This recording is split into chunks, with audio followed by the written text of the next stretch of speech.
Hello दोस्तों, हाल ही में astronomers ने एक नई गैलेक्सी की खोज की जिसका नाम है PBCJ233.92343 जो पृथ्वी से लगभग 657 मिलियन लाइट ईयर्स की दूरी पर मौजूद है। इस गैलेक्सी का डायामीटर 4 मिलियन लाइट ईयर से भी ज्यादा है, जो हमारी अपनी आकाश गंगा से लगभग 40 गुना बड़ी है। जब एस्ट्रोनॉमर्स इस गैलेक्सी के केंद्र का अध्ययन कर रहे थे, तब उन्होंने कुछ भयानक चीज की खोज की, एक ब्लेजार की, जो अंतरिक्ष में आयोनाइज्ड मैटर के एक विशाल जेट को छोड़ रहा था। ब्लेजार जो होते हैं वो गैलेक्सी के केंद्र में मौजूद सुपर मैसिव ब्लैक होल द्वारा संचालित होते हैं। ये ब्रह्मांड के कुछ सबसे शक्तिशाली चीजों में से एक हैं। लेकिन जिस आकाश गंगा के केंद्र में ये ब्लेजार देखा गया है, उस आकाश गंगा के बारे में सबसे आकर्षक बात यह है कि हाल के दिनों में इसने अपनी दिशा 90 डिग्री तक बदल ली है और अब इससे जो आयोनाइज्ड जेट निकल रहे थे वो सीधा अब पृथ्वी का सामना कर रहे हैं। मतलब अब इस गैलेक्सी ने अपने ब्लेजार का मुंह सीधा हमारी धरती की तरफ मोड़ दिया है। इसका निशाना सीधा हमारी धरती की तरफ हो गया।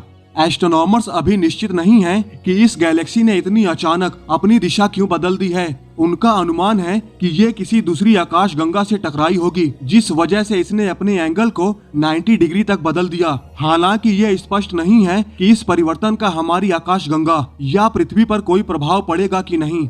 अब अगर बात करें ब्लेजार की, तो ब्लेजार क्वेजार का ही सब कैटेगरी होता है, जो अंतरिक्ष में लाइट की स्पीड से आयोनाइज्ड जेट, पावरफुल जेट को रिलीज करते हैं, जो कि एक्सरे के फॉर्म में या फिर गामा रेस के फॉर्म में होते हैं। लेकिन अब चूंकि जिस गैलेक्सी से ये पावरफुल जेट रिलीज हो रहे हैं वो हमसे 4 मिलियन लाइट ईयर्स की दूरी पर है, जिसका मतलब है कि इन रेडिएशन को हम तक पहुंचने में 4 मिलियन साल का समय लग जाएगा। अब इतना दूर, पता नहीं ये रेडिएशन, ये पावरफुल जेट हम तक पहुंच पाएंगे कि भी नहीं। इसलिए फिलहाल तो हम बिल्कुल सेफ हैं। लेकिन सोचो, अगर गलती से भी इन पावरफुल जेट के रास्ते में कोई ऐसा पोर्टल खुल जाता है या एक वार्म होल आ जाता है जो सीधा आकर हमारे अपने सोलर सिस्टम में खुलता है और इसी पोर्टल के रास्ते वो आयोनाइज्ड जेट, वो पावरफुल जेट सीधा हमारे सोलर सिस्टम में प्रवेश कर जाते हैं और आकर धरती से टकरा जाते हैं, तब सोचो हमारी धरती का क्या होगा। दोस्तों, मानता हूँ ये बातें सिर्फ आपको साइंस फिक्शन जैसी लग रही होंगी,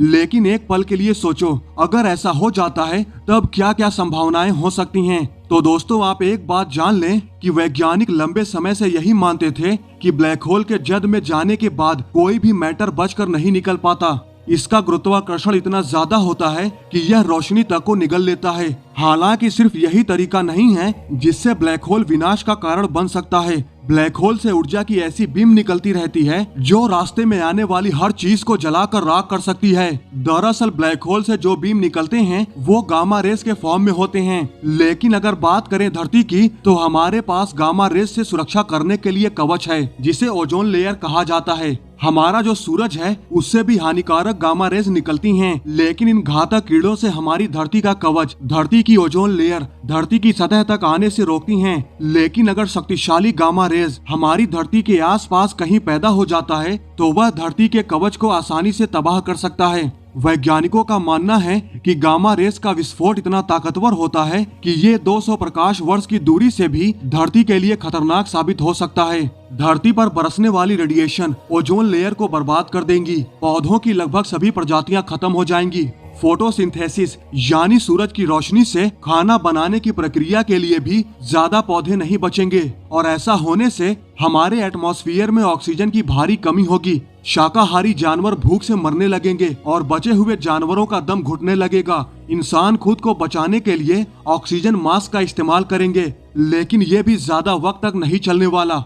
लेकिन अगर ये 50 लाइट ईयर के भीतर होता है तो ना तो सौर मंडल का सुरक्षा तंत्र कुछ कर पाएगा और न ही पृथ्वी का कवच, पृथ्वी का सुरक्षा तंत्र इसका सामना कर पाएगा। ये सीधा हमारे वायुमंडल को एक पल में ही खत्म करके इंसानों और दूसरे सभी जीवन को राख में बदल सकता है। वैज्ञानिक ऐसा मानते हैं कि धरती पर पहली सामूहिक तबाही इसी तारे में हुए विस्फोट से पैदा गामा रेस की वजह से मची होगी। लगभग 443 मिलियन साल पहले, जब पहले डायनासोर का भी जन्म नहीं हुआ था, तब एक प्रलय आया था। इस पीरियड को एंड आर्डोवेशियन कहा जाता है। इस दौरान धरती से ओजोन लेयर का 40% से ज्यादा हिस्सा भाप बन गया। इससे खतरनाक अल्ट्रावायलेट रेज धरती पर आई और तबाही मचाने लगी। साथ ही साथ इसकी वजह से ग्लोबल कूलिंग भी होने लगी। दरअसल गामा रेज ने वातावरण में पाए जाने वाले नाइट्रोजन और ऑक्सीजन को नाइट्रोजन ऑक्साइड में बदल दिया। ये वही भूरी गैस हैं जो धुएं में होती हैं। उसने सूरज को गहरे भूरे धुएं में ढक लिया और धरती पर जितना पानी था सब बर्फ में बदल गया। इस दौरान धरती पर मौजूद करीब 86% स्पेसीज खत्म हो गई थीं।